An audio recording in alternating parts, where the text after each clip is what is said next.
যখন আমরা দেখছি যে একটা ডিজিটাল ক্র্যাকডাউন চলছিল, কেউ কথা বলতে পারছে না, কেউ মুখ খুলতে ভয় পাচ্ছে, এখানে কেউই তাদের মুখ খুলে এই যে অন্যায় চলছে, শত শত মানুষকে মেরে ফেলছে, শত শত ছাত্রদেরকে, শ্রমিকদেরকে, শত শত মানুষকে গুলি করে পাখির মতো মারা হচ্ছে, তখন কিন্তু কেউই যেখানে কথা বলতে পারছে না। তখন আমরা দেখেছি ঢাকা বিশ্ববিদ্যালয়ের প্রতিটা শিক্ষক নেটওয়ার্ক তারা এই ছাত্রদেরকে যে হত্যা করা হচ্ছে, শত শত মানুষকে যে হত্যা করা হচ্ছে, তার বিরুদ্ধে কথা বলেছে এই শিক্ষক নেটওয়ার্ক। দীর্ঘদিন ধরেই এই আওয়ামী ফ্যাসিবাদী আমলে যে অন্যায় অবিচার চলে আসছে, যে জুলুম চলে আসছে, সেই অন্যায় অবিচার জুলুমের বিরুদ্ধে এই শিক্ষক নেটওয়ার্ক এবং সহ বিভিন্ন শিক্ষকরা সক্রিয় ভূমিকা পালন করেছে, তারা সবসময় সরব থেকেছে। আমরা দেখেছি যখন একটা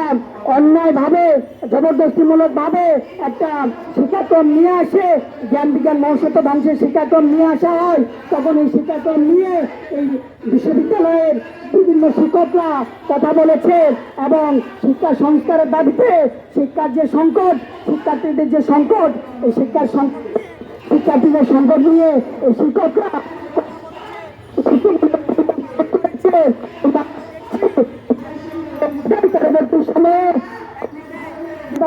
পরবর্তী সময়ে সারা বাংলাদেশে যেমন গণতান্ত্রিক রূপান্তরের আকাঙ্ক্ষা সামনে এসেছে, ঠিক একই রকম শিক্ষা ব্যবস্থার ক্ষেত্রেও একটা শিক্ষার্থী বান্ধব জনবান্ধব শিক্ষা ব্যবস্থার আকাঙ্ক্ষা সামনে এসেছে। শিক্ষা ব্যবস্থার ক্ষেত্রেও একটা গণতান্ত্রিক রূপান্তর হোক, সেই আকাঙ্ক্ষা সামনে এসেছে। এই শিক্ষার গণতান্ত্রিক রূপান্তর নিয়ে যখন কাজ শুরু হয়েছে, যখন কাজ চলছে, তখন আমরা দেখছি একটা সংগঠিত গোষ্ঠী শিক্ষার গণতান্ত্রিক রূপান্তরকে বাধাগ্রস্ত করার জন্য উঠে পড়ে রেখেছে। তারা এই যে শিক্ষা নিয়ে যে সকল শিক্ষকরা করেছে, এই ছাত্রদের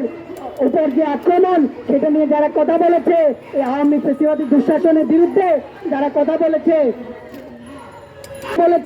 সেই শিক্ষকদেরকে সংগঠিতভাবেই পরিকল্পিতভাবে তাদের উপর নানান ধরনের তাদের বিরুদ্ধে নানান ধরনের অপপ্রচার চালানো হচ্ছে, তাদের উপর নানান রকম আক্রমণ অপপ্রচার নিয়ে আসা হয়েছে। এর বিরুদ্ধে আজকে শিক্ষক শিক্ষার্থী এবং অভিভাবকরা শাহবাগে জাতীয় জাদুঘরের সামনে এই যে আজকের সমাবেশ, এই সমাবেশের আয়োজন করেছে। এই সমাবেশে অনেকেই যুক্ত হয়েছেন, তাদেরকে আমাদের সমাবেশের পক্ষ থেকে ধন্যবাদ জানাচ্ছি এবং